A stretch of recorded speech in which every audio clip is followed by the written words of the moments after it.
मंगल ग्रह पर जाने वाला पहला इंसान एक लड़की होगी जो अमेरिका के रहने वाली एलिसा कार्सन है। एलिसा ने 15 साल की उम्र से नासा में एस्ट्रोनॉट की ट्रेनिंग शुरू कर दिया था। अब वो 21 साल की हो चुकी है। एलिसा 32 की उम्र में नासा के उस मिशन का हिस्सा होगी जो इंसानों के एक दल को मंगल ग्रह पर ले जाएगा। इस मिशन का उद्देश्य है मंगल पर इंसानी भविष्य की उम्मीदें तलाश करना, कॉलोनियों का निर्माण करना, खेती करना और वहाँ के वातावरण को इंसानों के लिए हर तरह से परखना। यह मिशन करीब 3 साल का है, यानी एलिसा अपनी साथियों के साथ 3 साल तक मंगल पर रहने वाली है। फैक्ट नंबर 5, क्या आपको पता है कि धरती इतनी बड़ी है कि अगर इसको खोखला कर दिया जाए और इसमें चांद को डाला जाए तो लगभग 20 चंद्रमा पृथ्वी के अंदर फिट हो सकते हैं। फैक्ट नंबर 4, हम इंसानों के जन्म से पहले इस धरती पर 15 करोड़ साल तक डायनासोर का राज था, लेकिन एक भयानक उल्कापिंड के पृथ्वी पर गिरने से चारों तरफ तबाही मच गई और इसी वजह से सारे डायनासोर मारे गए। फैक्ट नंबर 3, पृथ्वी पर भले ही एक दिन में 24 घंटे होते हो, लेकिन आज से 450 करोड़ साल पहले पृथ्वी पर एक दिन में 26 घंटे हुआ करते थे।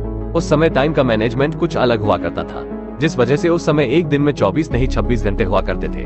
फैक्ट नंबर 2, सूरज अगले 100 करोड़ साल में इतना गर्म और चमकदार हो जाएगा कि उसकी वजह से पृथ्वी के सभी महासागर सूख जाएंगे और धीरे धीरे पृथ्वी से ग्रीन हाउस इफेक्ट भी खत्म हो जाएगा, जिसके कारण पृथ्वी का तापमान 400 डिग्री सेल्सियस तक पहुंच सकता है। फैक्ट नंबर 1, वैज्ञानिकों का ऐसा मानना है कि कुछ उल्कापिंड भविष्य में धरती से टकरा सकते हैं और इस ग्रह के जीवन को पूरी तरह तबाह कर सकते हैं।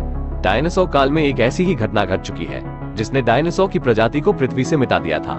दोस्तों, क्या होगा अगर धरती का सारा ऑक्सीजन सिर्फ 5 सेकंड के लिए गायब हो जाए? आपको 5 बड़े बदलाव देखने को मिलेगा। पहला यह है कि दिन में भी अंधेरा छा जाएगा। इसके बिना बिजली से चलने वाले वाहनों को छोड़कर बाकी सब चलना बंद कर देंगे। आसमान में उड़ने वाले विमान अचानक धरती पर नीचे गिर जाएंगे।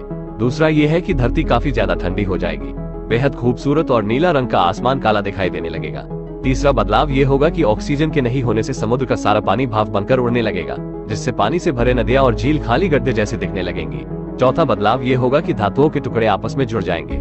इसके लिए किसी तरह की वेल्डिंग की जरूरत भी नहीं पड़ेगी। पांचवा बदलाव ये होगा कि इंसान की सांस न लेने की वजह से नहीं बल्कि फूलने से मौत हो जाएगी और हमारे कानों के पर्दे तक फट सकते हैं। ऐसा इसलिए क्योंकि 21% ऑक्सीजन के अचानक गायब होने से हवा का दबाव काफी बढ़ जाएगा।